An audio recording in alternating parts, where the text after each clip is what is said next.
सरपंच संतोष देशमुख यांची हत्या झाल्यानंतर 3 आरोपी फरार होते।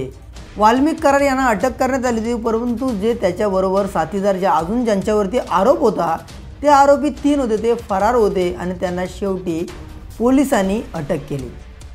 तर नक्की यांना अटक कशी केली, हे 3 आरोपी कुठे कुठे होते आणि कोणत्या ठिकाणाहून यांना अटक करण्यात आली हे जाणून घेणार आहोत आजच्या व्हिडिओमध्ये। तत्पूर्वी तुम्ही चॅनलवर नवीन असाल, सबस्क्राइब करायला विसरला असाल तर नक्की सबस्क्राइब करा।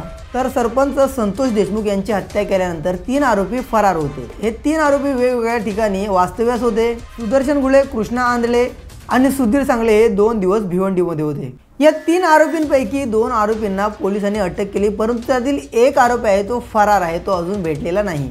हा जो फरार आरोपी आहे त्या आरोपीची चौकशी CBI, SIT आणि पोलीस सुद्धा करत आहेत। तर सरपंच संतोष देशमुख यांची हत्या झाल्यानंतर 3 आरोपी फरार झाले होते। या फरार आरोपींपैकी सुदर्शन गुळे टाकली गावचा आरोपी आहे आणि त्याचा लहानपणीचा मित्र भिवंडीमध्ये वास्तव्यास आहे।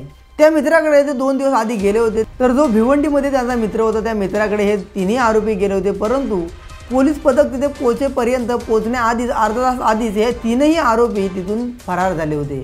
त्यांनी जागा बदलली होती। त्यानंतर पोलिसांनी तपास सुरू ठेवला, परंतु या सर्व प्रकरणामध्ये या 2 आरोपींना पुण्यामधून अटक करण्यात आली। तर हे 2 आरोपी सुदर्शन गुळे आणि सुधीर सांगले यांना पुण्यातील बालेवाडीमधून अटक करण्यात आली। मात्र या 3 पैकी एक आरोपी कृष्णा आंधळे हा अजूनही फरार आहे। त्याचा शोध CBI, SIT हे सर्व करत आहेत आणि तसंच बीड पोलीस सुद्धा याचा तपास करत आहेत।